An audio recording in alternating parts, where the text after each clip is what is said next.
This video is going to be for all small engine guys. This is the backup generator at my dad's house. It's a really ancient, probably mid-60s Sears. My dad bought it used from a construction company in probably the late 60s, I'm guessing. And it's an old Sears generator with a Wisconsin engine. This thing runs at 1800 RPM. It hasn't been started in a while, so I'm going to put a little fuel in it. If it doesn't have any fuel in it. No, it's dry, and I'm going to crank it up and give it a little warm up before winter. So it starts if we end up with a power outage out here to keep the furnace running. Okay, it's a Wisconsin TRA 120. The spec number is 367870 and the serial number is 5409908.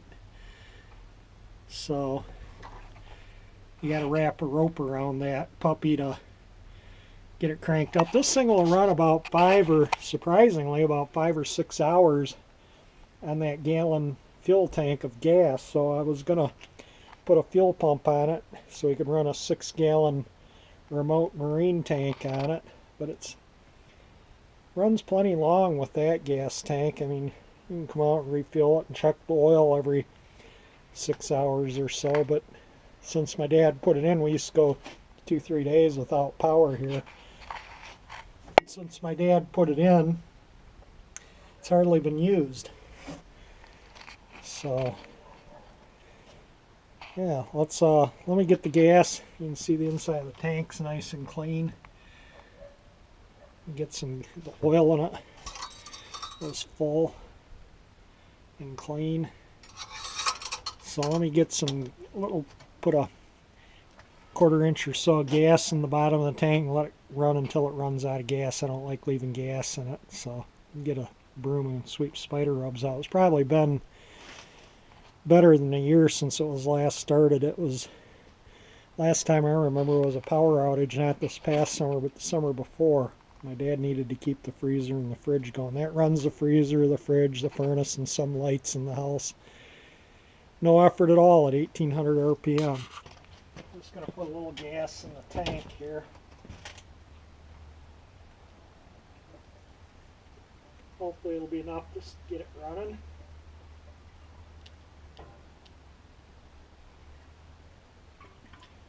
Leave the gas here in case we need to put more in it. There's a valve on the bottom of the tank. Make sure that's turned on.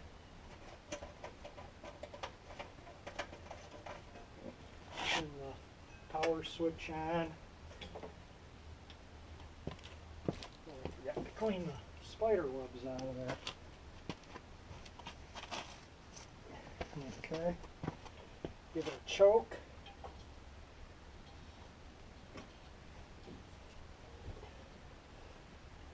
See what it does. Get it over on the compression stroke.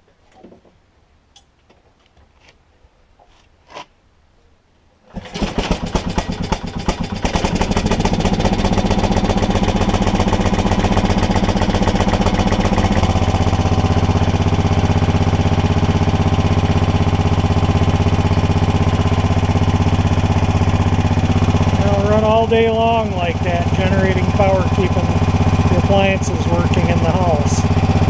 Really nice quiet unit.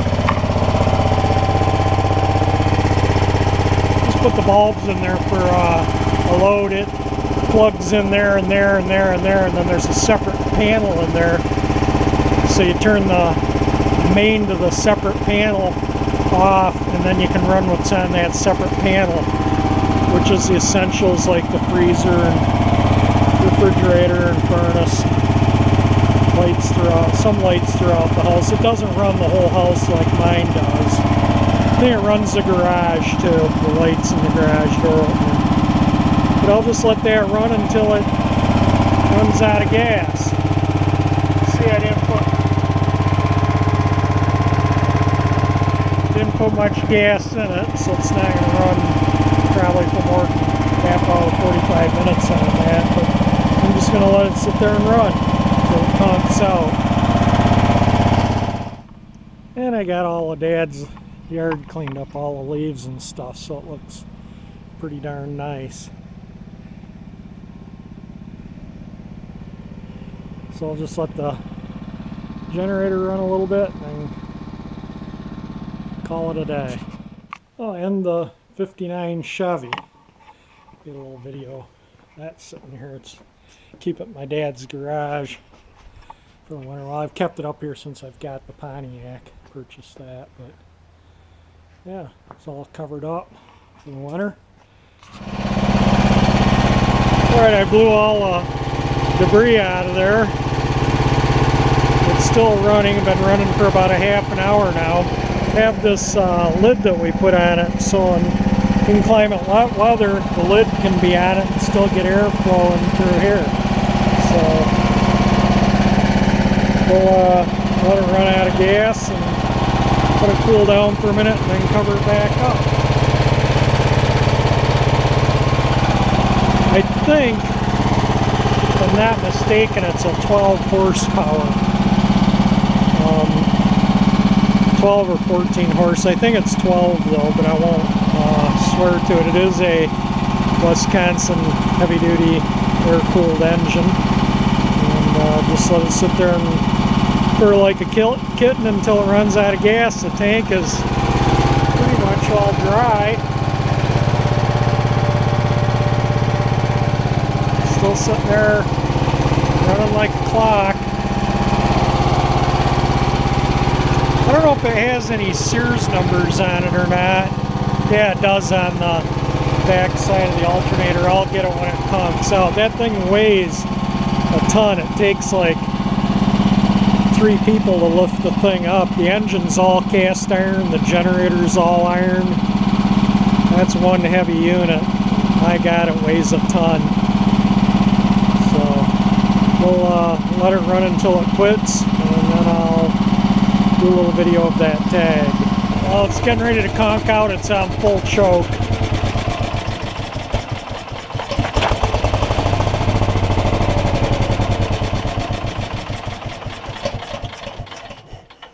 That was running full choke. So, out of gas. That gets all the gas out of the carburetor. I'll give it a couple pulls with the choke on just to make sure it's dry, and I'll dry the tank out so there's no, well, there's really just a film around the little dimple in there. This thing really drains the tank down. So let me see if I can get that tag on the alternator here. So hopefully that shows up. I can't see the viewer screen, so I'm hoping that you can see it and read it.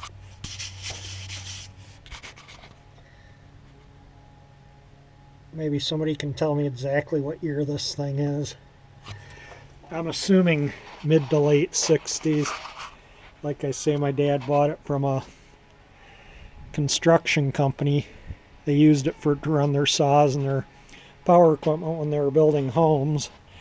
And when they went out of business, he bought it from them, and it's been the backup power here as long as I can remember, since I was a little kid. But anyway, yeah, that's just a little about the 3,000 watt Sears alternator that runs at 1800 RPM with its Wisconsin heavy-duty air-cooled engine. So again, thank you for watching my videos.